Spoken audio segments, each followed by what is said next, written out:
Attack of the killer tomatoes. Humans used to think that tomatoes could kill you, but not because of that cult horror classic. Honestly, tomatoes are way more suspicious than they look, because tomatoes belong to the nightshade family, alongside plants like deadly nightshade, which I got in my garden back there, tobacco, and mandrake, which is already a strange family to be a part of. When tomatoes first arrived in Europe from the Americas, many people believed that they were poisonous, and some even called them poison apples. Part of that fear came from wealthy Europeans getting sick after eating them. But tomatoes weren't actually the problem. The acid from the fruit reacted with those old pewter plates, which contained lead. So naturally, they blamed the tomato. And honestly, the plant itself doesn't exactly help the case, anyways.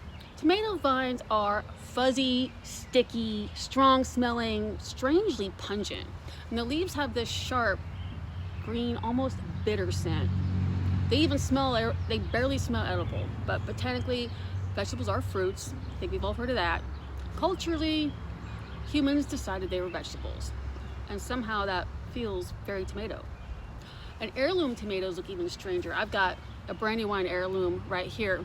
So heirlooms were preserved through generations of seed saving instead of being bred for perfect appearance. And that's why they can look, mutinous and twisted and ribbed, scarred, lumpy, just pretty weird.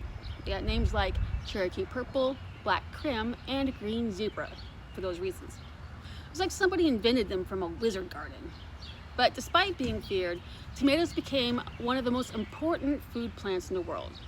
They're also used historically in skin remedies, facial treatments, and natural astringents. I can attest, I love tomato astringent. Tomatoes contain natural acids, vitamin C, and compounds that can tighten and brighten the skin. So this weird fuzzy little nightshade went from feared to medicinal to basically living in every garden on earth. Not bad for a so-called poison apple.